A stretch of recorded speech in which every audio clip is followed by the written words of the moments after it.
चलिए भाई शुरू की जाए आज की बातचीत। Good evening all of you. सभी बैंकर्स का स्वागत है आज के इस पहले डिस्कशन में, पहली मुलाकात में। फर्स्ट आज हमारी ये क्लास हो रही है आपके साथ। सीआईबी क्रैश कोर्स आज से आपके लिए शुरू हो रहा है, जो टारगेट कर रहा है आपके नवंबर दिसंबर एग्जामिनेशन को। तो क्रैश कोर्स आपके लिए कंप्लीट थ्योरी बैच है, जिसमें हम आपके पूरे सिलेबस की जितनी भी इंपॉर्टेंट थ्योरीज हैं उसे कवर करने वाले हैं।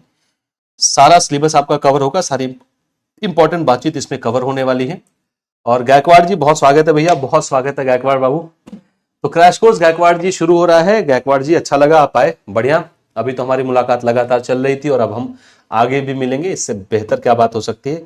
तो बहुत स्वागत है गायकवाड़ जी, बढ़िया लगा आपको देखकर। तो क्रैश कोर्स की शुरुआत गायकवाड़ बाबू आपके साथ आज की जा रही है। बाकी जो हमारे मित्र हैं जो लाइव देख रहे हैं या जो बाद में इसको रिकॉर्डेड मोड में देखेंगे, क्रैश कोर्स आपके साथ रेगुलर डिस्कस होने वाला एक बैच है, कंप्लीट थ्योरी बैच है ये। आपके चारों जो आपके कंपलसरी पेपर है उन पर ये क्रैश कोर्स आपके लिए उपलब्ध कराया गया है, चाहे वो एबीएम हो, एबीएफएम हो, बीएफएम हो या आपका फोर्थ कंपलसरी पेपर बीआरबीएल हो। तो बीआरबीएल पर मेरी आपसे रेगुलर बातचीत होगी। क्लास की टाइमिंग यही होगी, 5:30 PM पर हम आपसे लगातार मिलेंगे। लाइव बैच आपके साथ चलेंगे। मेरी आदत लाइव बैचेस लेने की है, रिकॉर्डेड क्लास में अमूमन नहीं देने की कोशिश करता हूँ। मेरी पूरी कोशिश होती है हम लाइव रहें, तो लाइव सारी आपकी क्लासेस चलेंगी। आपका जो भी पेपर होगा उसके पहले आपका सिलेबस कंप्लीट कर दिया जाएगा। जैसे ये जो आपका बीआरबीएल का सिलेबस है ये 6-7 दिसंबर तक कंप्लीट हो जाएगा, सारी चीजें कंप्लीट हो जाएंगी। और 14 को आपका पेपर संभवतः बीआरबी, हाँ इस बार 14 दिसंबर को आपका पेपर बीआरबीएल का पड़ रहा है, तो आपके पास 7-8 दिन का समय बचा रहेगा। आप उसमें अपने मॉक टेस्ट इन सबकी प्रैक्टिस को भी कर सकते हैं, तो इतना बफर टाइम आपको मिलेगा। तो 5:30 बजे से आपकी रेगुलर क्लास चलेगी, यहीं इसी इस पे आपके ऐप पर चलने वाली क्लास है और विधिवत आपसे बातचीत होगी। अब थोड़ा सा चर्चा कर लेते हैं और फिर आज की क्लास शुरू करते हैं। देखिए क्रैश कोर्स है, क्रैश कोर्स का मतलब ही होता है कि कम समय में हम आपको सारी थ्योरी बता दें, कम समय में आपको सारा जितना भी इंपॉर्टेंट सिलेबस का हिस्सा है, आपके सिलेबस का जो इंपॉर्टेंट हिस्सा है वो आपको बता दिया जाए। धनंजय बाबू बहुत स्वागत है भैया, क्रैश कोर्स में आपका बहुत स्वागत है। आप में से जिन्होंने भी थ्योरी नहीं तैयार की है, थ्योरी जरूर तैयार करिए, क्योंकि थ्योरी के आधार पर ही आप अच्छा क्वेश्चन कर पाएंगे, अच्छे तरीके से आप अपना पेपर जो है सॉल्व कर पाएंगे, इसलिए बहुत इंपॉर्टेंट है। तो क्रैश कोर्स का मतलब ये, राजदेव जी बहुत स्वागत है भैया, बहुत स्वागत है राजदेव जी। आप सभी को देखकर बहुत अच्छा लग रहा है कि हमारी बातचीत बिना रुके कंटिन्यू चलती रहेगी, बढ़िया। तो थ्योरी जरूर आप लोग तैयार करिए, थ्योरी बहुत इंपॉर्टेंट है, उस पर ही आप अपने क्वेश्चन पेपर को अच्छे से सॉल्व कर पाएंगे, क्योंकि बहुत सारा कॉन्सेप्चुअल क्वेश्चन बनता है जो केवल एमसीक्यू तैयार करके करना मुश्किल हो जाता है थोड़ा, इसलिए थ्योरी पढ़ना जरूरी है। तो थ्योरी का बैच है। तो आप में से जितने भी हमारे मित्र हैं सभी आ चुके हैं, और बाद में जो लाइव क्लासेस देख रहे हैं जिनसे पहली मुलाकात हो रही है, जिनसे आज मैं पहली बार मिल रहा हूं, मेरा नाम आशीष पाठक है, मैं आपके साथ बीआरबीएल के लिए जुड़ रहा हूं। बीआरबीएल मैं आपका इस क्रैश कोर्स में पूरा कराने वाला हूं, लाइव क्लासेस सारी चलेंगी। एक वायदा मैं आपसे ही कर लूं, बाकी हमारे राजदेव जी हैं, धनंजय जी हैं, गायकवाड़ जी जो हैं, ये सब अभी लाइव जुड़ चुके हैं हमारी क्लास में। ये सब हमारे पुराने मित्र हैं, पुराने परिचित हैं, पिछले बैचेस में भी रहे हैं, तो ये मुझसे ठीक तरीके से परिचित हैं। नए जो हमारे मित्र हैं जिनसे पहली मुलाकात हो रही है, वो इस बात को बिल्कुल अपने साथ रख ले कि इस बैच में आपको मजा आने वाला है, ये आपसे वायदा है। बहुत आसान तरीके से मैं ये पूरी क्लास आपको बता दूंगा। बीआरबीएल अगर आपको कहीं से भी कठिन लग रहा था तो वो दिक्कत अब आपके साथ नहीं होगी। ये पेपर मैं आपके लिए बहुत आसान बना दूंगा, और इस पेपर पर आप यकीन मानिए थोड़ी एकाग्रता से अगर आप पढ़ेंगे, थोड़ा ध्यान देके पढ़ेंगे, तो ये पेपर आपको बाकी जो 3 कंपलसरी पेपर एबीएम, बीएफएम और एबीएफएम, इन सबसे ज्यादा अच्छा नंबर आपको इसमें मिल जाएगा। इसमें औसत जो आपके मार्क्स आ जाएंगे 60, 65, 70 तक आ जाएंगे। लास्ट ईयर 88 नंबर गया था जो सबसे अच्छा मार्क्स आता। तो शुरू करें इसकी बात। चूंकि क्रैश कोर्स है इसलिए मैं बहुत ज्यादा इधर उधर की बातें इसमें नहीं करूंगा, कम समय में हमको पूरी की पूरी बात कर लेनी है, इसलिए शुरू करेंगे। आज से ही अपना पहला टॉपिक शुरू करेंगे। यूनिट 1 मॉड्यूल 1 का शुरू होने वाला है, मॉड्यूल ए का। 4 मॉड्यूल आपको बीआरबीएल में मिलने वाले हैं। मॉड्यूल ए और मॉड्यूल बी, इसमें यूनिट थोड़ी कम है, लेकिन जो यूनिट है वो थोड़ी बड़ी बड़ी यूनिट है। मॉड्यूल सी और डी में यूनिट्स ज्यादा हैं, लेकिन वो यूनिट बहुत छोटी छोटी हैं, 2-2, 2.5 पेज की यूनिट्स हैं। आराम से आप इसको कवर करिएगा। 25 से ज्यादा अधिनियम है जो आपको इसमें पढ़ने हैं। लीगल लैंग्वेज है, थोड़ा वो कठिन हो जाता है लीगल लैंग्वेज को समझना, लेकिन मैं वो आपके लिए आसान बना दूंगा। तो आज की क्लास को शुरू करने के पहले आपको मैं ये बता दूं भैया, इसका सिलेबस आप एक बार देख लीजिएगा। सिलेबस वैसे मैंने कई बार डिस्कस किया हुआ है। सिलेबस आईएबीएफ की वेबसाइट पर आप जाएंगे, आपको जो है जब आप एग्जाम वाले नीचे आ पाएंगे तो आपको एक एग्जामिनेशन का सेक्शन मिलेगा, वहां पर क्लिक करेंगे तो आपको JIB CIB सारे मिल जाएंगे, वहां से आप सिलेबस देख सकते हैं। सिलेबस में आपको टेलीग्राम ग्रुप पर भी शेयर कर दूंगा। तो सिलेबस पर भी मैं डिस्कशन नहीं कर रहा हूं क्योंकि मैं पूरा सिलेबस ही आपको पढ़ाने वाला हूं। तो मॉड्यूल 4 है, module A, module B, module C, module D, और इसी सीक्वेंस में हम सारे मॉड्यूल पर बात करेंगे। पहले मॉड्यूल A शुरू कर रहे हैं। मॉड्यूल A की जो पहला टॉपिक है legal framework of regulation of banks, इस पर हमारी बातचीत होगी। लीगल फ्रेमवर्क है बैंकों के बारे में, उस पर हम चर्चा करेंगे। अब मेरी बात को समझिएगा, आपके मॉड्यूल A में ही NBFC और फाइनेंशियल लेजिस्लेटिव रिफॉर्म्स ये सब दिए गए हैं। आपके मॉड्यूल A में कुल 7 यूनिट आपको दिखाई देंगी, उनमें से जो ऊपर की 4 यूनिट्स हैं वो बैंकों के बिजनेस के बारे में है। बैंकों का बिजनेस कैसे चलता है, बैंकों को RBI रेगुलेट कैसे करता है, बैंकों का मर्जर, इंस्पेक्शंस, ये सब सारी चीजें कैसी होती हैं। ये 3-4 टॉपिक आपके पूरे पूरे जो है कवर हो जाते हैं RBI अधिनियम 1934 और बैंकिंग रेगुलेशन एक्ट 1959, यानी इनमें जो ज्यादातर चर्चा है वो इसी एक्ट में कवर होता है। लेकिन मॉड्यूल बी के जो टॉपिक हैं, मॉड्यूल बी के क्या टॉपिक, मॉड्यूल बी से आपके स्पेशल एक्ट शुरू हो जाते हैं।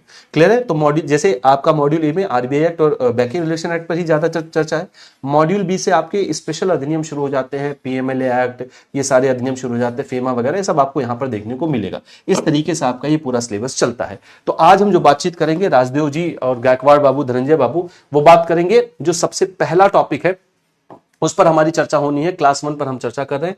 कौन सा टॉपिक डिस्कस कर रहे हैं आज? RBI एक्ट पर हमारी बातचीत होगी, क्योंकि बड़ा जो पहली यूनिट है वो बड़ा बेसिक यूनिट होता है, और हर सब्जेक्ट में जो पहली यूनिट होती है वो बहुत बेसिक सी यूनिट होती है। तो बड़ा बेसिक सा यूनिट है, लेकिन ये जितना बेसिक है उतना ही इंपॉर्टेंट है। तो reserve bank of India act, उसके मैनेजमेंट, RBI और इंपॉर्टेंट सेक्शंस पर बात करेंगे।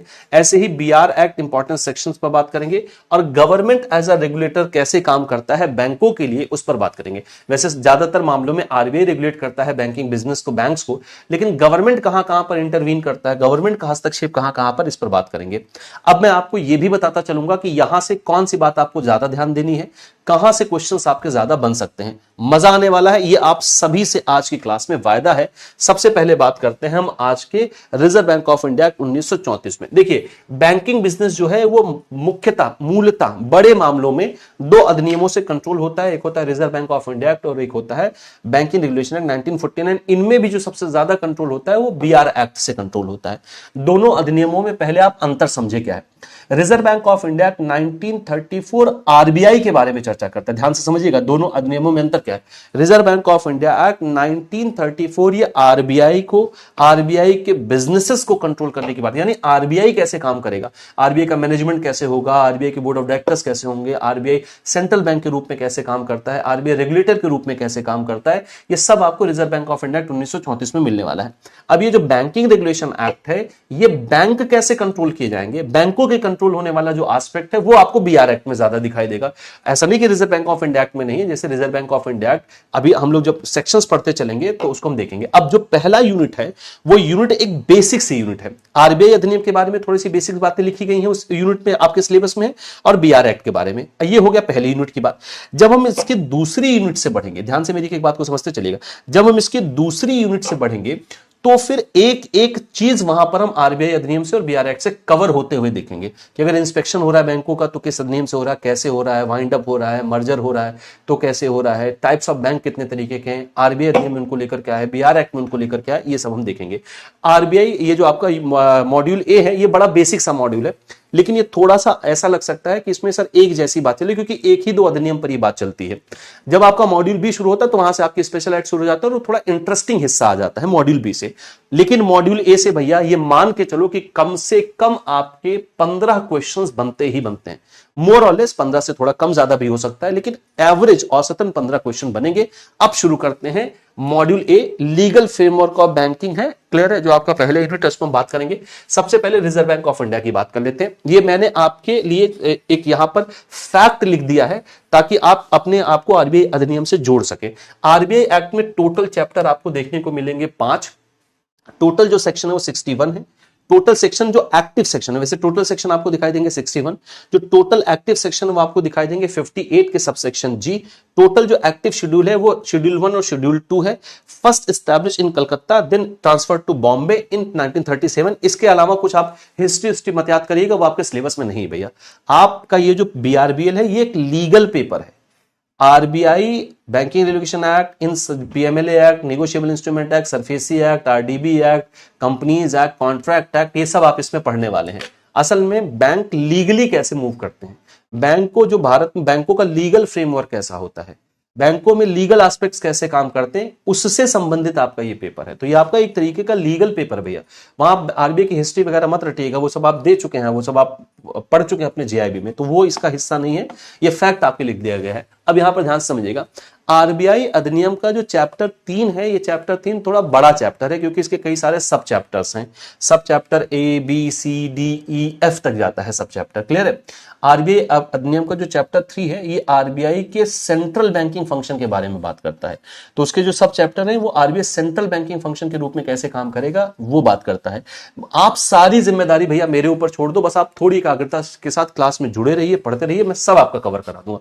वो सब आप मेरे ऊपर छोड़ दो, बस आप पढ़ने पर थोड़ा सा ज्यादा ध्यान दीजिएगा, सारा काम आप मित्रों का हो जाएगा। क्लियर हो गई इतनी बात भैया? तो ये आरबीआई अधिनियम का एक छोटा सा आपको इंट्रोडक्शन यहां पर दिखाई दे रहा है। ये इंट्रोडक्शन इसलिए है ताकि आप आरबीआई से जुड़ सकें। देखिए, अब आरबीआई एक्ट में अगर आप जाएंगे तो आपको शेड्यूल वहां पर, यहां 2 लिखे हैं, वहां 4 दिखाई देंगे, लेकिन जो शेड्यूल 3 और जो शेड्यूल 4 है वो अब इनएक्टिव है, वो नहीं लागू होता है। शेड्यूल 1 और शेड्यूल 2 ही अभी एक्टिव है। तो आपको 2 शेड्यूल देखने को मिलेंगे। अब ये दोनों शेड्यूल बहुत इंपॉर्टेंट है। इसमें से जो सेकंड शेड्यूल है ये बहुत इंपॉर्टेंट है, इसके बारे में ध्यान रखिएगा। शेड्यूल 1 तो बड़ा प्रिलिमिनरी शेड्यूल है। शेड्यूल 1 ये बताता है कि इस एक्ट को क्या आप बुलाएंगे और भारत में कहां कहां पर ये लागू होगा, ये शेड्यूल 1 की बात है। शेड्यूल 2 बहुत इंपॉर्टेंट है। शेड्यूल्ड 2 में ही शेड्यूल्ड बैंकों की बात लिखी गई है। शेड्यूल्ड बैंक यानी जिन बैंकों का नाम आरबीआई अधिनियम के सेकंड शेड्यूल में है वो शेड्यूल्ड बैंक कहलाते हैं, अनुसूचित बैंक कहलाते हैं। जिनका नाम नहीं है वो नॉन शेड्यूल्ड बैंक कहलाते हैं। तो एक सवाल आपसे यहां ये पूछा जाएगा कि शेड्यूल्ड बैंक के बारे में चर्चा कहां हुई है, आरबीआई अधिनियम में हुई है या बीआर एक्ट में हुई? तो आरबीआई एक्ट के सेकंड शेड्यूल में जिन बैंकों का नाम है वो शेड्यूल्ड बैंक है, जिन बैंकों का नाम नहीं वो शेड्यूल्ड बैंक नहीं है। शेड्यूल्ड बैंकों को आरबीआई की तरफ से कुछ सुविधा मिलती है, लेकिन उनके ऊपर कुछ लायबिलिटी भी होती है। जैसे शेड्यूल्ड बैंक को सीआरआर एसएलआर मेंटेन करना पड़ता है, शेड्यूल्ड बैंक को सेक्शन 17 के अंतर्गत एक रिजर्व मेंटेन करना पड़ता है, लेकिन शेड्यूल्ड बैंक को किसी भी कंडीशन में आरबीआई फंड दे सकता है। सिर्फ इमरजेंसी नहीं, वो जब भी आरबीआई से फंड चाहे तो रेपो ऑपरेशंस पर, सिक्योरिटीज को परचेज कर एमएसएफ पर वो आरबीआई से फंड ले सकते हैं। नॉन शेड्यूल्ड बैंक को सुविधा नहीं मिलती। नॉन शेड्यूल्ड बैंक केवल इमरजेंसी के केसेस में आरबीआई से फंड उपलब्ध करा सकते हैं, ले सकते हैं, सामान्य अवस्था में नहीं लेते हैं, और उनको सीआरआर एसएलआर का भी मेंटेन करना मैंडेटरी नहीं होता। अब एक एक कर हम बातचीत करते चलते भैया। अब जो reserve bank of India act है, सेक्शन 7 और सेक्शन 8 क्या कहता है? अब ये सेक्शन 7 और सेक्शन 8 से मैं क्यों शुरू कर रहा हूं, सेक्शन 1 से क्यों नहीं शुरू कर रहा हूं? क्योंकि सेक्शन 1, सेक्शन 2, सेक्शन 3 ये सब आपके सिलेबस में नहीं है भैया, है ना।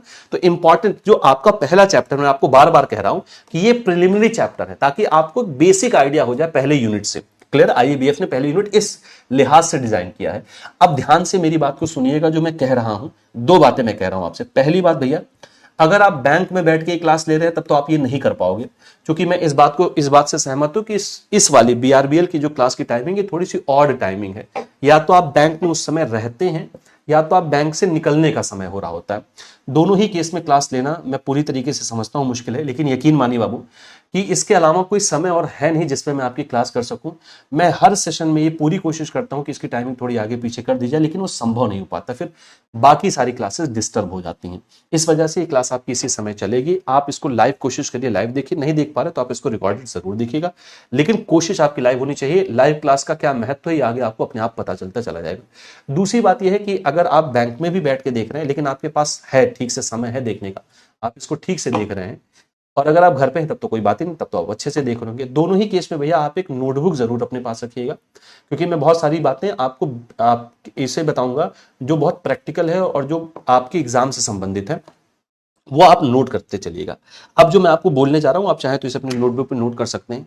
जो भी ऑर्गेनाइजेशन, मैं वो ऑर्गेनाइजेशन की बात कर रहा हूं जो आपके बैंक से संबंधित है, जो भी ऑर्गेनाइजेशन अपने स्पेशल एक्ट से बनाए गए हैं, जैसे रिजर्व बैंक ऑफ इंडिया का खुद का अपना अधिनियम है, उससे स्टैब्लिश हुआ है आरबीआई अधिनियम 1934, स्टेट बैंक ऑफ इंडिया का अपना एक्ट है, उससे वो स्टैब्लिश हुआ है एसबीआई एक्ट 1955, आईडीबीआई का अपना अधिनियम है, आईडीबीआई एक्ट 1964, उससे स्टैब्लिश हुआ। नाबार्ड का अपना अधिनियम है, नाबार्ड एक्ट 1982 1982, वो उससे स्टैब्लिश हुआ है। आरआरबी का, रीजनल रूरल बैंक्स का अपना एक्ट है, आरआरबी एक्ट 1976, वो उससे स्टैब्लिश हुआ है। तो ये जितने भी नाम मैंने लिए हैं जो अपने अधिनियम से स्टैब्लिश हुए हैं, एक बात याद कर लीजिए, इन सब के सेक्शन 3 उनके स्टैब्लिशमेंट की चर्चा करता है। यानी आरबीआई स्टैब्लिश हुआ है, आरबीआई अधिनियम 1934 के सेक्शन 3 के अंतर्गत भारत सरकार ने स्टैब्लिश किया। एसबीआई स्टैब्लिश हुआ एसबीआई एक्ट सेक्शन 3 के अंतर्गत भारत सरकार ने स्टैब्लिश किया। नाबार्ड स्टैब्लिश हुआ है नाबार्ड एक्ट सेक्शन 3 के अंतर्गत भारत सरकार ने स्टैब्लिश किया। आरआरबी स्टैब्लिश होते हैं स्पॉन्सर बैंक के रिकमेंडेशन पर सेक्शन 3 के अंतर्गत भारत सरकार स्टैब्लिश करता है। क्लियर हो गई इतनी बात में? तो ये जितने भी एक्ट आए हैं स्पेशल एक्ट से स्टैब्लिश है, उनका जो सेक्शन 3 है वो आपका जो है स्टैब्लिशमेंट का है, और सेक्शन 1 और सेक्शन 2 जो होते हैं ये प्रिलिमिनरी सेक्शन होते हैं। ये बताते हैं अब सेक्शन 1 की अगर हम बात करें तो सेक्शन 1 बताता है कि ये इस अधिनियम को क्या कहा जाएगा, इसके अंतर जो संस्था स्थापित हुई उसको हम क्या बोलेंगे, या जैसे आरबीआई के लिए लिखा गया कि यहां पर जो जिस बैंक शब्द का इस्तेमाल हो रहा है वो आरबीआई के लिए हो रहा है, और हम इसको जहां भी बोलेंगे रिजर्व बैंक ऑफ इंडिया बोलते हैं इसको। सेक्शन 2 जरा ध्यान से सुनिएगा, सेक्शन 2 आने वाले मॉड्यूल में आने वाले चैप्टर्स में important section. Section 2 IBC code को छोड़कर, इंसॉल्वेंसी एंड बैंकरप्सी कोड 2016 को छोड़कर, सेक्शन 2 डेफिनेशन का सेक्शन होता है, यानी उस अधिनियम में कौन कौन सी इंपॉर्टेंट डेफिनेशन शामिल है या किसको क्या बुलाया जाएगा, इस डेफिनेशन से संबंधित सेक्शन 2 है। तो सेक्शन 2 सारे ही अधिनियमों में आपको डेफिनेशन का सेक्शन दिखाई देगा, जैसे आईबीसी कोड वगैरह को छोड़कर। बात नंबर 1।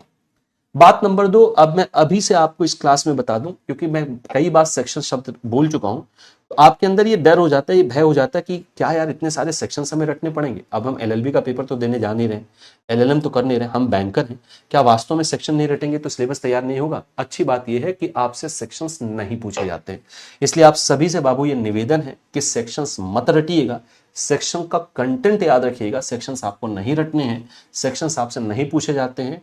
अगर बहुत खराब किस्मत होगी आपके एग्जामिनेशन हॉल में, ईश्वर आपके बिल्कुल विपरीत बैठा होगा, तो सेक्शन से या तो 1 या तो 2 सवाल पूछा जाएगा, लेकिन ये तभी जब उस दिन की किस्मत बहुत खराब है, नहीं तो सेक्शंस नहीं पूछे जाते हैं।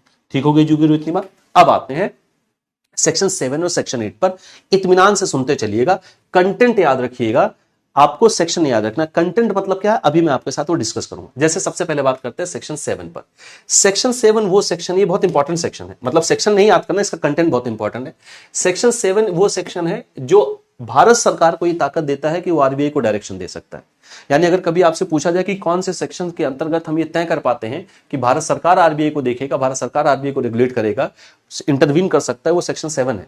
तो सेक्शन 7 के अंतर्गत गवर्नमेंट ऑफ इंडिया को जब भी ऐसा लगता है कि आरबीआई को निर्देश देना उचित है, तो आरबीआई के बोर्ड ऑफ डायरेक्टर यानी गवर्नर से सलाह लेकर, गवर्नर से कंसल्टेशन लेकर वो भारत सरकार रिजर्व बैंक ऑफ इंडिया को सलाह दे सकता है, उसको डायरेक्शंस दे सकता है। ये सेक्शन 7 कहता है, सेक्शन 7 सबसेक्शन 1 कहता है। अब मैं आपसे कह रहा हूं कि कंटेंट याद रखना। अब यहां कंटेंट क्या है ये आपको समझना है। सेक्शन नहीं आपसे पूछा जाएगा, ये पूछा जाएगा कि रिजर्व बैंक ऑफ इंडिया को गवर्नर के कंसल्टेशन पर किसको डायरेक्शन देने का अधिकार है, तो वहां पर आपका गवर्नमेंट ऑफ इंडिया बनेगा। अब ये नहीं पूछा जाएगा किस सेक्शन में ये चर्चा हुई है। ठीक हो गई जितनी बात?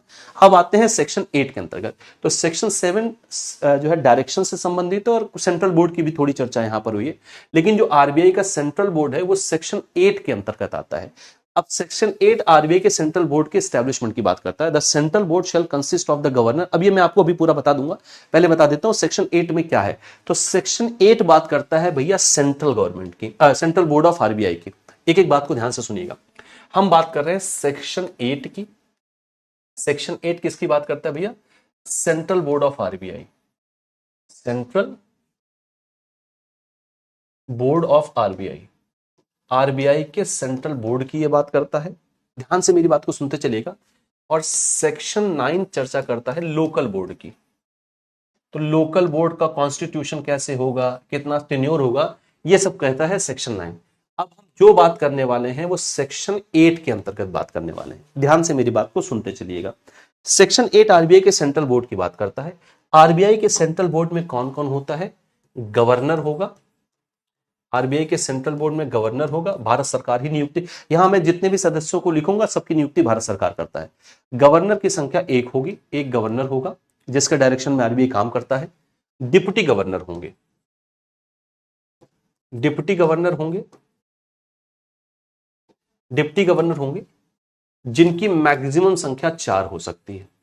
मैं यहां लिख दे रहा हूं मैक्स 4, यानी अप टू 4 डिप्टी गवर्नर होंगे। इसके अलावा होंगे मेंबर्स अपॉइंटेड बाय गवर्नमेंट दो मेंबर होंगे। ये पहले व्यवस्था नहीं थी, बाद में इसको जोड़ा गया था। दो मेंबर यहां पर होंगे। इसके अलावा लोकल बोर्ड की तरफ से, लोकल बोर्ड की तरफ से 4 मेंबर जाते हैं। 4 लोकल बोर्ड है, दिल्ली, मुंबई, कोलकाता, चेन्नई, हर लोकल बोर्ड से एक एक मेंबर जाता है और 4 मेंबर होते हैं। और ये जो लोकल बोर्ड है ये कॉन्स्टिट्यूट होते हैं सेक्शन 9 के अंतर्गत। तो यहां पर क्लियरली आरबीआई अधिनियम में कहता है कि जिस लोकल बोर्ड की बात हम कर रहे हैं वो लोकल बोर्ड है जो सेक्शन 9 के अंतर्गत स्टैब्लिश हुआ है।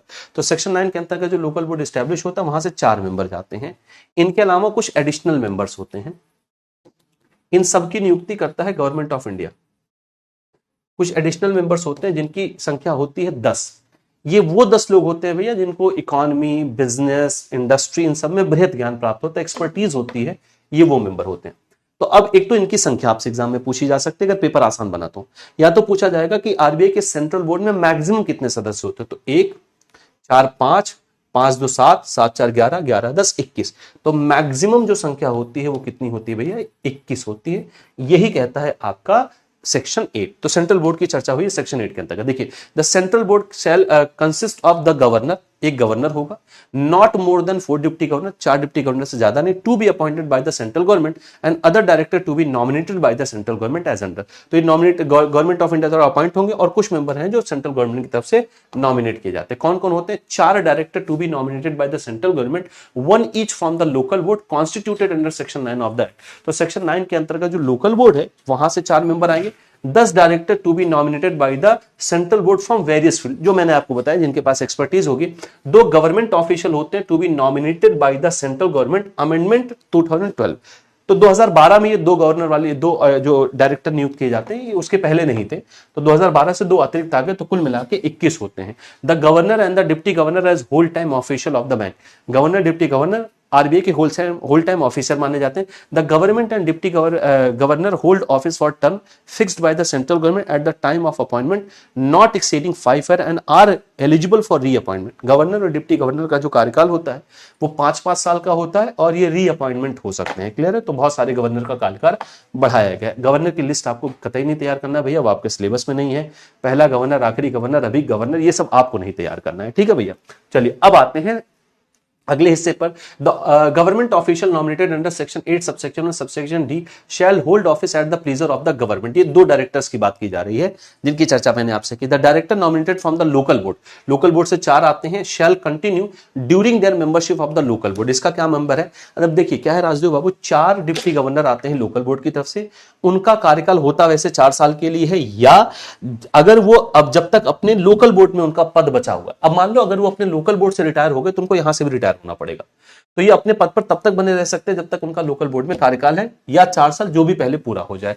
The other director shall hold office for 4 years and thereafter until their successor of the nominated. 4 साल रहेंगे या जब तक उनका सक्सेसर नहीं आ जाता है। अब कुछ इंपॉर्टेंट सेक्शंस देख लेते हैं क्या है। इन इंपॉर्टेंट सेक्शंस को मैं मुजबानी बताता चल रहा हूं, आपको इनको ऐसे ही पढ़ते चलना। अनूप दीक्षित जी बहुत स्वागत है भैया। अनूप बाबू बहुत अच्छा लगा भैया, थोड़ी सी हम लोग चर्चा अभी कर चुके हैं अनूप जी, इसको एकदम शुरू से देखिएगा क्योंकि हम लोगों ने शुरू से ही इंपॉर्टेंट अपना डिस्कशन शुरू कर दिया था। आप चाहें तो शुरुआत के 5-7 मिनट क्लास छोड़ सकते हो, उसमें वही इंट्रोडक्शन था। वो इंट्रोडक्शन बहुत सारे ऐसे अनूप बाबू हमारे मित्र हो सकते हैं जो पहली बार मिले तो उनके लिए था, आप लोग तो पूर्व परिचित हैं, तो आप पहले 5-7 मिनट क्लास को ड्रॉप करके बाकी चीजें आप पढ़ सकते हैं। क्लियर है? 1 सेकंड का टाइम दीजिए।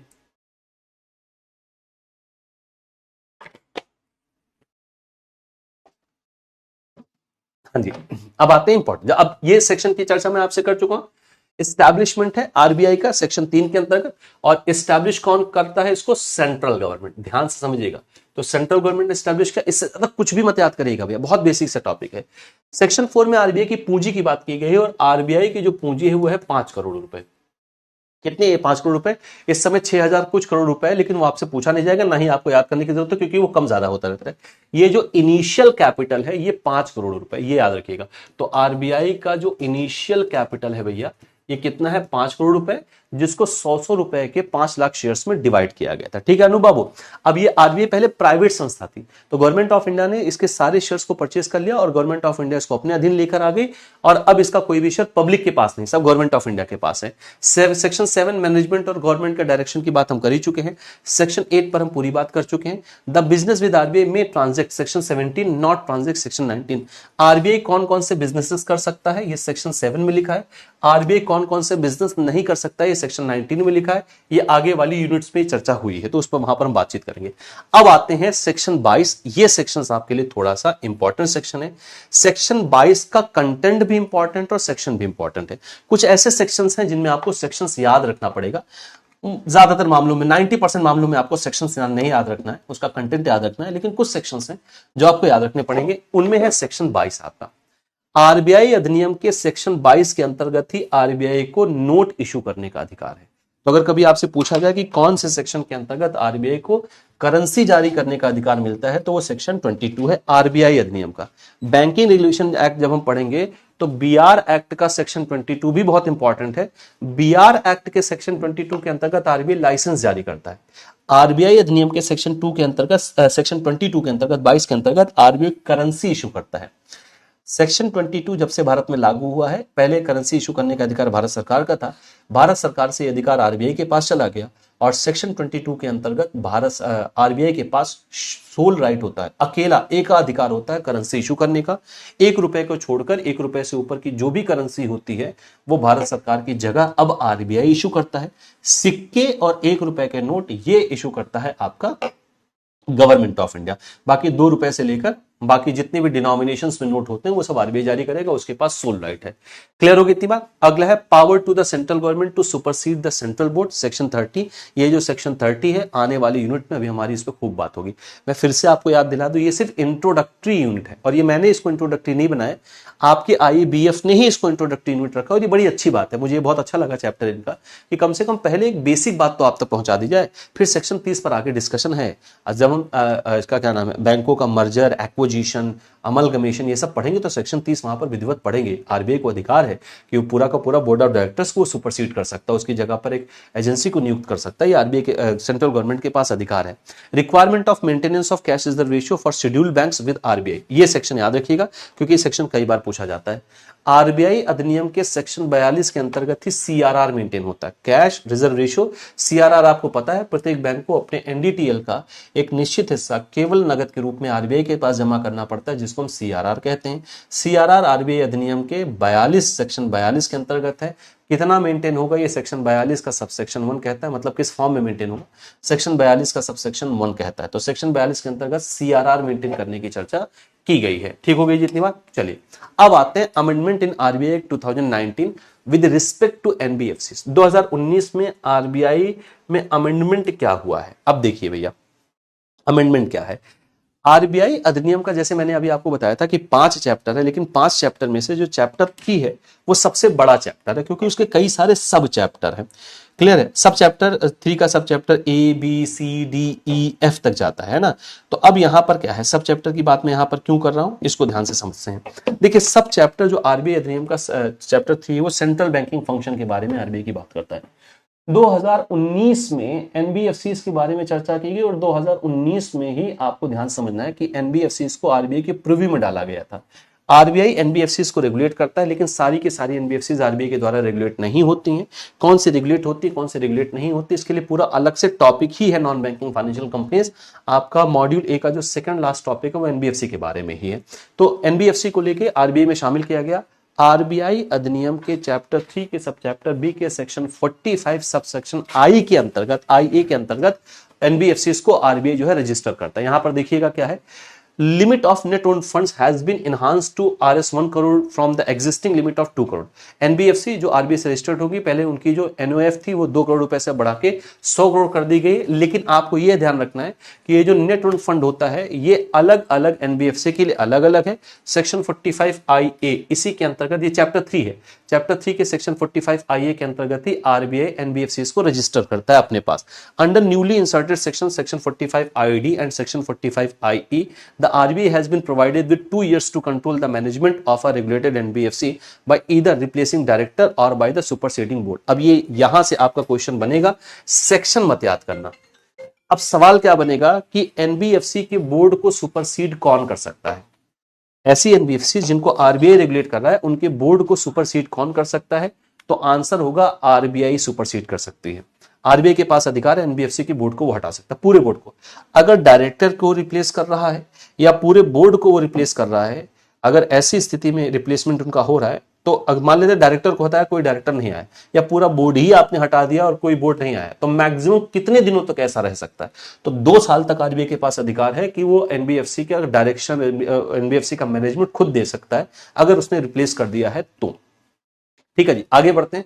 More over the new section 45 MAA introduce gives the RBI power to remove or debar any auditor from exercising duties and auditor for an RBI regulated entity for a period of 3 years। Section 45 MAA ये अधिकार देता है RBI को कि वो किसी भी auditor को रिमूव कर सकता है या उसको डिबार कर सकता है कोई भी ऑडिटिंग करने के लिए कम से कम 3 साल के लिए, if the RBI satisfied that such auditor has filed a comply with its direction. ठीक है, अगर वो फेल्ड है, अगर वो फेल हो गया है आरबीआई ने जो डायरेक्शन दिए थे उसको पूरा करने में। Under new section 45 NAA RBI has power to direct NBFC to furnish statement and information relating to its group companies. अब ये सेक्शन आपको नहीं याद रखना, एक सवाल आपसे ये पूछा जा सकता है कि एनबीएफसी की ग्रुप कंपनीज की जो रिपोर्ट्स होती है वो किसके पास देना होता है एनबीएफसी को? तो आरबीआई के पास देना होता है। एनबीएफसी के लिए पूरा अलग से टॉपिक है भैया, एकदम किसी चीज के लिए चिंता मत करिए, ये एक इंट्रोडक्शन यूनिट आपके लिए, लेकिन यहां से सवाल खूब सारे बनेंगे, याद रखिएगा। अब आते हैं बैंकिंग रेगुलेशन एक्ट पर। आरबीआई अधिनियम में क्या इतने ही सेक्शन है सर? नहीं, इतने ही सेक्शन नहीं भैया, सेक्शन तो अभी आपने देखा 58 सबसेक्शन जी तक है, तो पहली बात तो सारे सेक्शंस आपके लिए इंपॉर्टेंट नहीं है। दूसरी बात यह है कि जो सेक्शंस और बाकी के जो इंपॉर्टेंट सेक्शन है वो अलग अलग चैप्टर, क्योंकि वो फंक्शन है तो वो अलग अलग चैप्टर में कवर होंगे। जैसे अब सेक्शन 22 अभी हम लोगों ने करेंसी का देखा, तो सेक्शन 22 है, सेक्शन 24 है, सेक्शन 23 है, ये आगे चल के हम इसको देखेंगे करेंसी किस डिनोमिनेशंस में जारी की जाएगी। जब वो फंक्शन आएंगे अगले टॉपिक में तो उन फंक्शन से उनको हम कवर करने की कोशिश करेंगे। अब आते हैं आपके बैंकिंग रेगुलेशन एक्ट 1949 में, बीआर एक्ट के बारे में बात करते हैं। बीआर एक्ट में और आरबीआई अधिनियम में क्या अंतर है ये बात आपको क्लियर है, क्योंकि ये एकदम क्लास की शुरुआत में हमने चर्चा की। बीआर एक्ट आप पहले समझे कि जो बैंकिंग रेगुलेशन एक्ट 1949 में है, ये बीआर एक्ट के नाम से हमेशा नहीं जाना जाता था। जब ये अधिनियम पारित किया गया था तो इसका नाम था बैंकिंग बिजनेस एक्ट। क्लियर है इतनी बात? तो बैंकिंग बिजनेस के नाम से इसको जाना जाता था। आगे चल के क्या हुआ कि 1964-65 में एक अमेंडमेंट होता है, वो अमेंडमेंट कोऑपरेटिव बैंकों से भी संबंधित है, तब इसका नाम बदल के बैंकिंग रेगुलेशन एक्ट 1949 किया गया। तो कई सारे लोग पता नहीं क्यों किस गफलत में रहते हैं, वो कहते हैं सर ये तो बैंकिंग रेगुलेशन एक्ट तो 1949 उसमें आया है, 1965 में आया है, और आप कहते हो 1949, ये वही अधिनियम है, नाम इसका बदला गया था। पहले बैंकिंग बिजनेस एक्ट था ये, तो अब बाद में उसका नाम बदल दिया गया। ठीक है, तो अब इसको जम्मू एंड कश्मीर में भी लागू कर दिया गया, तो पूरे भारत में खैर ये लागू होता है ये अधिनियम। अच्छा, एक बात और मैं बताऊं, क्या ये हर बैंक पर लागू होता है? तो आंसर है हाँ, ये हर बैंक पर लागू होगा, लेकिन लिमिटेड वे में लागू होगा। जैसे मैं इसको समझाता हूं क्या है। जैसे स्टेट बैंक ऑफ इंडिया, आप लोग तो इस बात को जानते हैं कि स्टेट बैंक ऑफ इंडिया बाकी जो पब्लिक सेक्टर बैंक है उनसे अलग ट्रीट किया जाता है। इसका जो कानूनी कारण है वो ये है कि वो अपने अधिनियम से काम करता है, उसका अपना खुद का एक्ट है, एसबीआई एक्ट 1955। तो एसबीआई एक्ट जो भी बिजनेस करेगा भैया, जो भी फंक्शन करेगा, वो एसबीआई एक्ट के अनुसार करता है, लेकिन जहां जहां पर एक कॉमन बातचीत होगी। अब जैसे बैंकों को लाइसेंस जारी करता है आरबीआई और बैंकों को लाइसेंस जारी करता है आरबीआई बैंकिंग रेगुलेशन एक्ट 22 के अंतर्गत। ऐसा नहीं कि एसबीआई के लिए आरबीआई अलग सेक्शन से लाइसेंस जारी करेगा, नहीं, एसबीआई को भी लाइसेंस आरबीआई ही जारी करेगा और बैंकिंग रेगुलेशन सेक्शन 22 के अंतर्गत जारी करेगा। तो कहीं पर सारा काम एसबीआई अपने हिसाब से करेगा, अपने एक्ट से करेगा, लेकिन कहीं पर अगर इनकंसिस्टेंट हुआ तो फिर वहां पर बैंकिंग रेगुलेशन एक्ट जो है रखा जाता है। तो लिमिटेड वे में ये लागू होता है, कंप्लीटली किसी भी बैंक पर ये लागू नहीं होता है। कुछ बैंकों, मतलब किसी भी बैंक का मतलब जो नेशनलाइज्ड बैंक है उन पर तो पूरी तरीके से लागू होगा, लेकिन एसबीआई हो गया, आरआरबी हो गया, इन सब पे लिमिटेड वे में लागू होता है। ठीक हो गई जितनी बात। तो क्या है, the banking regulation 1949 is a legislation that regulate banks in India, बैंकों को रेगुलेट करने के लिए बैंकिंग कंपनीज एक्ट के नाम से इसको पारित किया गया था 1949 में, और 16 मार्च 1949 से लागू हो गया। The name of the institute was change to banking regulation act and 1949 1 March 1966। तो 1965 में अमेंडमेंट होता है जिसमें सेक्शन 56 जोड़ा जाता है और फिर इसका नाम भी बदला गया। 66 से ये बात लागू हो गई। It become applicable in Jammu and Kashmir from 1956। Jammu and Kashmir में 1956 से एप्लीकेबल हुआ। Initially this law was applicable to banking companies alone, however in 1965 amongst other amendment by adding section 56 the act was made applicable to cooperative bank also। अभी देखिए यही पीछे मैंने आपसे चर्चा की कि 1965 में ये इसमें एक सेक्शन 56 जोड़ा गया और सेक्शन 56 के अंतर्गत जो कोऑपरेटिव बैंक है उनके प्रीव्यू को लाया गया आरबीआई के अंदर और नाम भी बदला गया। लागू ये होता है क्या नाम है 1966 से, जो इंप्लीमेंट हुआ, ये जो भी चेंज हुआ 1 अप्रैल 1966 से इसको लागू कर दिया जाता है। अब आते हैं दूसरा, reserve bank was constituted under section 3 of the RBI, है ना, act 1934 for taking over the management of the currency from the central government and carrying on the business of banking in accordance with the provision of the act. Originally under the RBI the bank had responsibility of, तो ये तो बात की गई है कि section 3 के अंतर्गत आरबीआई स्टैब्लिश किया गया था और आरबीआई के पास ये जिम्मेदारी है कि वो करेंसी नोटों को छापेगा गवर्नमेंट ऑफ इंडिया के बिहाफ पर। अब इनके थ्रू क्या क्या किया जाता है, आप issue of bank notes, bank note को आरबीआई जो है कंट्रोल करता है, रिजर्व को मेंटेन करवाता है और करेंसी कैसे ऑपरेट होगी, क्रेडिट सिस्टम कैसे काम करेगा वो आरबीआई करेगा, लेकिन बैंकिंग रेगुलेशन एक्ट के प्रोविजंस वहां पर लागू होते हैं। अब मेजर पावर देख लेते हैं आरबीआई के पास क्या है, एक रेगुलेटर के रूप में, एक सुपरवाइजर के रूप में। तो power to issue banking licence, अब यहां पर देखो बैंकिंग रेगुलेशन एक्ट के अंतर्गत क्या क्या पावर आरबीआई को है, तो आरबीआई को बैंकिंग रेगुलेशन एक्ट के अंतर्गत लाइसेंस इशू करने की ताकत है सेक्शन 22 के अंतर्गत, सेक्शन 22 ऑफ बीआर एक्ट। और जबकि सेक्शन 22 अगर हम आरबीआई अधिनियम का लेंगे तो उसके अंतर्गत वो लाइसेंस, वो क्या नाम है, करेंसी जारी करता है। ठीक है, power to appointment and removal of banking board and personal, ये आगे चल के हम यूनिट्स में है जब हम बैंकों को कंट्रोल करने की बात करेंगे। बैंकिंग बिजनेस को कंट्रोल करेगा आरबीआई भारत के अंतर्गत। आरबीआई को अधिकार है कि वो डायरेक्शंस दे सकता है बैंकों को इंस्पेक्ट करना, सुपरवाइज करना, इसके लिए पूरा यूनिट अलग से है। क्लियर है, तो कैसे इंस्पेक्ट करता है, ऑडिटर कैसे जाते हैं, ये सब आपको देखना पड़ेगा। और ऑडिट करना आना, बैंक की जो भी इंफॉर्मेशन है, क्रेडिट इंफॉर्मेशन, उसको कलेक्ट करना, कोलेट करना, फर्निश करवाना, से बैंकों पर पेनल्टी इंपोज करना, ये सब आरबीआई का काम है। पेनल्टी इंपोज करने के लिए बैंकिंग रेगुलेशन एक्ट 1949 का चैप्टर 5 है। ठीक है जी, उसको हम लोग आगे देखेंगे। अब आते हैं government as a regulator of bank. अब गवर्नमेंट कैसे बैंकों के रेगुलेटर के रूप में काम करता है, या किन किन चीजों के माध्यम, कौन कौन से सेक्शंस के माध्यम से गवर्नमेंट बैंक में इंटरवीन कर रहा है, घुस रहा है, किस सेक्शन के माध्यम से। वैसे आरबीआई रेगुलेट करेगा, कौन कौन से सेक्शंस के माध्यम से, ये आपको देखना है। A few areas where the power lies with the government to do certain act to regulate या सुपरवाइज बैंक्स एज फॉलोज। कौन कौन से एरिया है जहां पर गवर्नमेंट इंटरवीन कर रहा है बैंकों के ऊपर। पहला, appeal against removal of managerial personnel of a bank exercise by RBI under section 10B and section 36AA of the banking regulation act 1949। अब मेरी बात को बहुत ध्यान से सुनना, इत्मीनान से। ये जो सेक्शन 10B है बैंकों का, ये जो सेक्शन 10 ही है पूरा का पूरा सेक्शन 10, जो बैंकिंग रेगुलेशन एक्ट 1949 का सेक्शन 10 है, ये जो बाकी बैंक भारत के अंदर पब्लिक सेक्टर बैंक काम कर रहे हैं उनके बोर्ड ऑफ डायरेक्टर्स की नियुक्ति, बोर्ड ऑफ डायरेक्टर्स की क्वालिफिकेशन, इन सब के बारे में बात करता है। अब आरबीआई के पास ये अधिकार है कि आप इन बैंकों के बोर्ड ऑफ डायरेक्टर्स को हटा सकते हैं। तो अगर बैंकों के बोर्ड ऑफ डायरेक्टर को हटाया गया और बैंक को ऐसा लग रहा है कि यार ये तो आपने गलत तरीके से किया है, बैंक अग्रीव्ड है, बैंक संतुष्ट नहीं आरबीआई के इस निर्णय से, तो वो सेंट्रल गवर्नमेंट के पास जा सकती है इस शिकायत को लेकर। तो सेंट्रल गवर्नमेंट यहां पर हस्तक्षेप करना शुरू कर देगा सेक्शन 36A के अंतर्गत। ऐसे ही भैया मैं आपको बताऊं, जो बैंकिंग रेगुलेशन एक्ट 1949 का सेक्शन 22 है, अभी आपने पीछे पढ़ा कि उसकी के थ्रू आरबीआई लाइसेंस जारी करता है। तो बीआर एक्ट 1949 का सेक्शन 22 जिसके थ्रू लाइसेंस जारी होता है, उसके 6 सबसेक्शन है। सेक्शन 22 का सबसेक्शन 1, 2, 3, 4, 5, 6। सेक्शन 22 के सबसेक्शन 1 के अंतर्गत, सेक्शन 22 के सबसेक्शन 1, 2, 3 के अंतर्गत लाइसेंस जारी होने की बात हुई है। कैसे कैसे आरबीआई लाइसेंस जारी करेगा। सेक्शन 4, सेक्शन 5 और सेक्शन 6 में लाइसेंस कैंसिलेशन की कंडीशंस की चर्चा हुई है। तो सेक्शन 22 में ही लाइसेंस देने और लाइसेंस कैंसिल दोनों की चर्चा हुई है, उनके अलग अलग सबसेक्शंस में। अब जैसे सेक्शन 22 का सबसेक्शन 4 ये कहता है कि आरबीआई इन कंडीशन पर बैंकों का लाइसेंस कैंसिल कर सकता है। सेक्शन 22 का सबसेक्शन 5 यानी अगला ही सबसेक्शन ये कहता है कि अगर बैंक अग्रीव्ड है तो जिस दिन उनको लाइसेंस कैंसिलेशन का जो निर्णय है वो कम्युनिकेट किया गया है, उसके 1 महीने के अंदर, 30 दिनों के अंदर वो जाके सेंट्रल गवर्नमेंट के पास शिकायत दर्ज कर सकते हैं। लाइसेंस कैंसिल करने के मामले में आरबीआई का निर्णय अंतिम नहीं है, सेंट्रल गवर्नमेंट के पास जाके आप शिकायत कर सकते हैं। तो अब सेक्शन 22 के सबसेक्शन 5 के अंतर्गत भी सेंट्रल गवर्नमेंट को ही अधिकार है कि वो लाइसेंस कैंसिलेशन के मामले को सुन सकता है अगर बैंक अग्रीव्ड है तो देखो आरबीआई में यहाँ पे क्या, बैंकिंग बिजनेस में गवर्नमेंट ऑफ इंडिया क्या कर रहा है, इंटरवीन कर रहा है।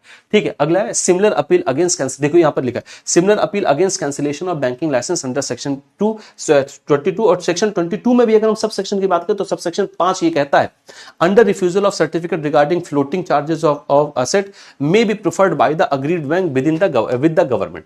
फिर है आपका suspension of operation and exemption from any of the provision of the BR Act under section 453 respectively of the act may be permitted by the government of India on representation recommendation of the RBI. तो कुछ operations का suspension करना, ये किसी चीज से exempt करना, जैसे आगे चल के हम सेक्शन 17 पढ़ेंगे जिसके अंतर्गत बैंकों को रिजर्व फंड मेंटेन करना पड़ता है 25%, है ना, उससे एग्जेम्प्ट करना, वो सब गवर्नमेंट ऑफ इंडिया के पास शिकायतें की जा सकती है। Under section 6 subsection 1 of the act government of India notifies which other business of the banking company में engage in addition to the business of banking. अब ये जो सेक्शन 6 है वो क्या कहता है, देखिए भैया, सेक्शन 6 बताता है कि बैंक अपने नॉर्मल बिजनेस के अलावा, जो उनका रूटीन यानी जो प्राइमरी बिजनेस है, उसके अलावा बैंक और क्या क्या कर सकते हैं, सेक्शन 6 कहता है।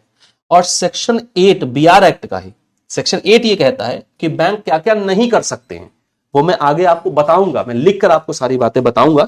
सेक्शन 6 अभी याद रखिएगा, सेक्शन 6 से बताता है कि बैंक और क्या क्या बिजनेस कर सकते हैं, और बैंक क्या क्या और बिजनेस कर सकते हैं भारत सरकार तय करता है कि भैया तुम क्या करोगे क्या नहीं कर सकते हो। These are addition to the powers conferred on the government as majority share holder or full owner of the public sector banks under the institute क्या है कॉन्स्टिट्यूटिंग। ये सब आदेश अधिकार गवर्नमेंट ऑफ इंडिया को इसलिए मिलता है क्योंकि पब्लिक सेक्टर बैंक में मेजर शेयर होल्डिंग गवर्नमेंट की ही होती है। ठीक है जी, आगे कहा जा रहा है some other powers vested with the government of India include rule making and powers under. एक बात को याद रखिएगा कि बैंकिंग रेगुलेशन एक्ट के मामलों में जो रूल बनाने का अधिकार है वो सेंट्रल गवर्नमेंट का होता है, रेगुलेशन बनाने का अधिकार आरबीआई का होता है। तो फिर सेंट्रल गवर्नमेंट आ गई कि रूल आरबीआई बनाएगा सेंट्रल गवर्नमेंट, जबकि रेगुलेशन आरबीआई बनाता है। सेक्शन 52 एंड सेक्शन 55 वाई क्या है, प्रिजर्वेशन ऑफ रिकॉर्ड।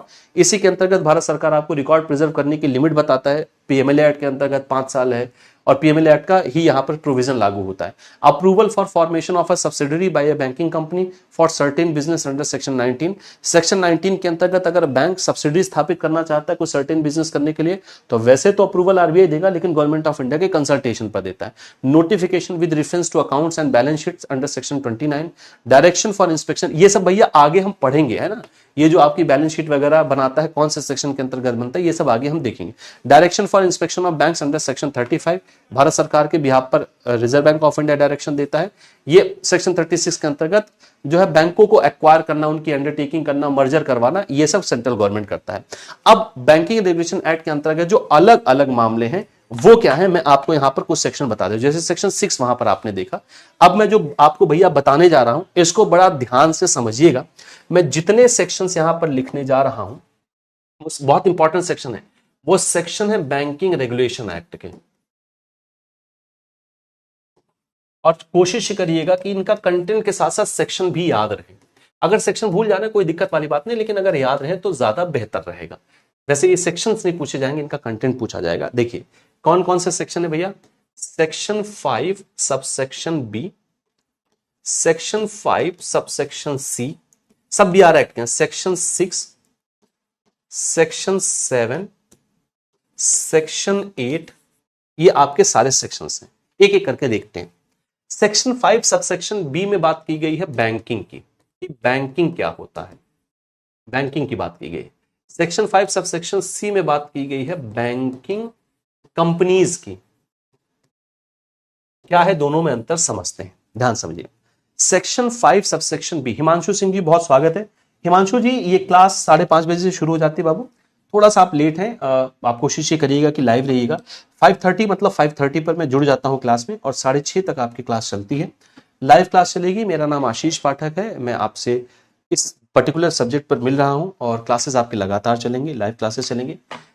दिवाली की छुट्टियों में थोड़े दिन का गैप रहेगा, उसके बाद आपकी क्लासेस फिर रेगुलर हो जाएंगी, तो मैं लाइव ही आपके साथ जुड़ूंगा। क्योंकि अभी बीआरबीएल में आपके पास समय है, इसलिए दिवाली की छुट्टियों में शायद उपलब्ध आपके साथ ना रह पाऊं, और उसके बाद मैं आपके साथ उपलब्ध रहूंगा। 14 दिसंबर को आपका पेपर है, 6 या 7 दिसंबर तक मैं आपका ये पूरा सिलेबस कंप्लीट कर दूंगा, ये मेरा आपसे वायदा है। लेकिन लाइव जुड़ने की कोशिश करिएगा, और दूसरा वायदा ये है कि आपको इस सब क्लास में भैया मजा आ जाएगा। ठीक है हिमांशु जी को, हाँ वही बात में अभी मैं वही चर्चा कर रहा था हिमांशु बाबू कि थोड़ा सा बीआरबीएल की जो क्लास की टाइमिंग है वो थोड़ा और टाइमिंग है, मैं इस बात से बिल्कुल सहमत हूं इस दौरान आप लोग या तो बैंक में रहते हैं, या तो निकलने का समय होता है, या तो कई सारे मित्र हमारे रास्ते में रहते हैं, और मैंने बहुत कोशिश की टाइमिंग इधर उधर हो पाए, लेकिन वो हो नहीं पा रही। तो मैं आप सभी से इस चीज़ के लिए माफ़ी चाहूँगा, लेकिन आप सभी कोशिश ही करिए कि थोड़ा लाइव रहे। नहीं लाइव हो पा रहे तो आप जो है उसको रिकॉर्डेड मोड में देख लीजिए, और कोई भी सवाल होगा भैया टेलीग्राम ग्रुप में अभी आप सभी को देकर जाऊँगा, आप उस पर मुझसे पूछ सकते हैं, मैं वहाँ उपलब्ध रहता हूँ आप सभी के लिए। इस बार बहुत अच्छे मार्क्स आएंगे, ये आपसे वायदा है, इस बार बहुत अच्छे मार्क्स आएंगे, ये मैं आपसे प्रॉमिस कर रहा हूं। बस एक काम करिएगा, कंटेंट को बहुत इत्मीनान से पढ़िएगा, मैं सब आपको याद करा दूंगा, और मॉक जरूर दे दीजिएगा भैया। मॉक कम से कम अपने एग्जाम के पहले 7-8 मॉक्स दे दीजिए, निश्चित तौर पर बहुत आराम से 65-70 नंबर तक आ जाएंगे, कोई दिक्कत इसमें नहीं होगी। क्या है बैंकिंग, इसकी डेफिनेशन देखिए 5B में। तो बैंकिंग क्या है, इसकी परिभाषा है सेक्शन 5B में, और बैंकिंग की परिभाषा का इस बात को ध्यान रखिएगा, इसके अलावा कुछ और बैंकिंग नहीं होती है। बैंकिंग का मतलब है पब्लिक डिपॉजिट को, पब्लिक सेविंग को एक्सेप्ट करना लोन और इन्वेस्टमेंट के पर्पज से। तो आरबीआई जो पब्लिक डिपॉजिट को लोन और इन्वेस्टमेंट के बैंक लोन और इन्वेस्टमेंट के पर्पज से पब्लिक डिपॉजिट को एक्सेप्ट कर सकते हैं, और ये जो आपने पब्लिक डिपॉजिट एक्सेप्ट किया है ये विड्रॉलेबल है, यानी इसको विड्रॉ भी किया जाता है, और ये रीपेबल है। अब वो बाई चेक हो सकता है, डीडी हो सकता है, किसी माध्यम से रीपेबल होगा। Section directly and directly 5 question आए थे, हाँ मैं 5 नहीं आए थे, मुझे 2 क्वेश्चंस मिले थे, बैंकर्स ने मुझे बताया था, और वो पिछली बार ही आया था 2025 में, जो 28 जून को पेपर हुआ था उसमें आया था। 2024-2023 में कोई सेक्शंस नहीं आया था। तो मैं सेक्शंस आपको बताता चलूंगा कौन कौन से इंपॉर्टेंट है, ये सेक्शंस आपको याद रखने हैं। सेक्शन ये वाले, सेक्शन 22 आरबीआई अधिनियम, सेक्शन 22 बीआर एक्ट, वो याद रखने हैं। तो यही बैंकिंग है भैया, पब्लिक डिपॉजिट एक्सेप्ट करना, पब्लिक डिपॉजिट रीपेबल होगा, विड्रॉलेबल होगा। अब सेक्शन 5C क्या कहता है, ध्यान से समझिए। सेक्शन 5C ये कहता है कि जो भी कंपनी ये काम करेगा, सेक्शन 5B वाला, सेक्शन 5B क्या है, पब्लिक डिपॉजिट को एक्सेप्ट करना, रीपेबल होना और विड्रॉलेबल होगा। जो भी कंपनी ये वाला काम करेगी, 5B वाला काम करेगी, वो बैंकिंग कंपनी कहलाएगी, ये कहता है 5C। अब सेक्शन 6 में है, सेक्शन 6 में है कि भाई सेक्शन 5B तो खाली ये कहता है कि बैंक खाली पब्लिक डिपॉजिट एक्सेप्ट करेगी लोन और इन्वेस्टमेंट के पर्पज से, और तो कोई काम वहां लिखा नहीं। क्या बैंक और कोई काम नहीं करता है? करता है, बहुत सारे बैंक काम करता है। बैंक म्यूचुअल फंड बेचता है, बैंक इंश्योरेंस बेचता है, बैंक दुनिया भर के काम करता है। तो बैंक ये सारे काम कैसे करता है, ये लिखा है सेक्शन 6 में। तो बैंक कौन कौन से बिजनेस ट्रांजेक्ट कर सकता है, बैंक कौन कौन से बिजनेस ट्रांजेक्ट कर सकता है, ये सेक्शन 6 में लिखा है। तो सेक्शन 6 के अंतर्गत 5B के अलावा कौन कौन सा काम बैंक करेगा, ये सेक्शन 6 में लिखा है। और सेक्शन 6 वाला काम करने के लिए बैंकों को आरबीआई की पूर्व अनुमति लेनी जरूरी है। आरबीआई की बिना अनुमति के वो नहीं कर सकता है, बात नंबर 1। बात नंबर 2, सेक्शन 6 में जो काम बैंक कर सकते हैं वो लिखे गए हैं, और कौन कौन से काम कर सकते हैं ये सेंट्रल गवर्नमेंट तय करती है। मतलब अगर सेक्शन 6 के लिस्ट में कुछ जोड़ना तो सेंट्रल गवर्नमेंट जोड़ेगी, लेकिन उसको करने के पहले आपको आरबीआई की अनुमति लेना पड़ेगा। तो सेक्शन 6 में लिखा है बैंक कौन कौन से बिजनेस कर सकते हैं। अब सेक्शन 7 थोड़ा समझिए, सेक्शन 7 के कुछ सब सेक्शंस हैं। मैं जो बोलने जा रहा हूं सेक्शन 7 के लिए बात, वो बहुत ध्यान से सुनिएगा। सेक्शन 7 ये कहता है कि बैंक, बैंकिंग कंपनी, बैंकर, ये वाले जो शब्द हैं, इनको बैंकों के अलावा और कोई इस्तेमाल नहीं कर सकता है अपने नाम के किसी भी हिस्से में। तो बैंक, बैंकिंग कंपनी, बैंकर, ऐसे नामों का इस्तेमाल बैंकिंग कंपनी के अलावा और कोई नहीं करेगा। ठीक हो गई जितनी बात। लेकिन बैंकों को इन नामों का इस्तेमाल करना जरूरी है। तो बैंकों को अपने नाम के किसी भी हिस्से में, चाहे पहले, चाहे मध्य में, चाहे अंत में, इन नामों का उपयोग करना जरूरी है, लेकिन बैंकों के अलावा और कोई नहीं नाम करेगा। तो असल में ये रिस्ट्रिक्शन की बात करता है, ये रिस्ट्रिक्शंस की बात करता है। एक तरीके का रिस्ट्रिक्शन है कौन कौन से, जैसे बैंक हो गया या बैंकिंग कंपनी जैसे शब्द हो गए, इन शब्दों के रिस्ट्रिक्शंस की बात करता है, बैंकों के लिए नहीं, बाकी और कंपनीज के लिए।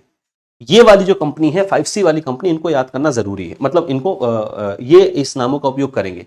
सेक्शन 8 क्या कहता है भैया, सेक्शन 8 ये कहता है कि बैंक कौन कौन से बिजनेस नहीं कर सकता है, कौन कौन से बिजनेस बैंकों के लिए प्रोहिबिटेड है।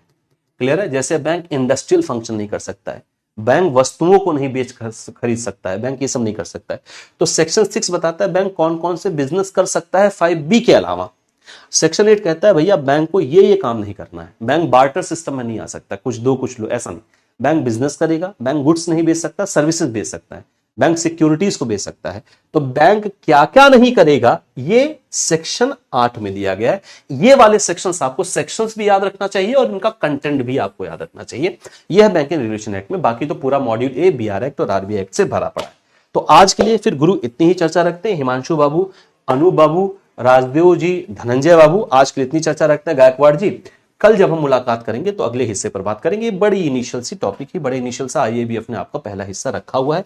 आज की इतनी बात करते हैं बाबू। इन मुद्दों पर आज हम लोगों ने बातचीत की। क्लास आपकी आप लोगों को पता है, बाकी तो पुराने मित्र हैं सारे, हमारे जितने नए मित्र हैं उनको मैं फिर से बता दूं। क्लास की टाइमिंग है 5:30 PM से हमारी बातचीत करेंगे, शुरू हो जाती है 5:30, मतलब 5:30 में जुड़ जाता हूं और 6:30 तक आपकी क्लास चलनी होती है। जिस दिन टॉपिक पढ़ा होता है उस दिन हम और भी डिस्कशन कर लेते हैं।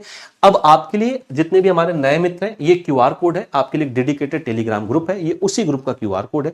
इससे आप अभी जुड़ जाइए, आप अपने सारे सवाल रख सकते हैं, बातचीत कर सकते हैं। मैं यहां आपके साथ बना रहता हूं, जुड़ा रहता हूं। QR कोड को स्कैन करने में कहीं कोई दिक्कत आ रही तो आप सिंपली टेलीग्राम पर सर्च करें आशीष सर JIB CIB एग्जाम्स, आप इस माध्यम से भी मुझसे जुड़ सकते हैं। तो आज के लिए इतनी ही चर्चा रखते हैं मित्रों। अब जब आपसे मेरी कल मुलाकात होगी तो इस मॉड्यूल ए के दूसरे टॉपिक पर हम चर्चा करेंगे। ठीक है जितनी बात, चलिए विदा लें भैया। चलिए बहुत बहुत धन्यवाद आज की। Thanks a lot.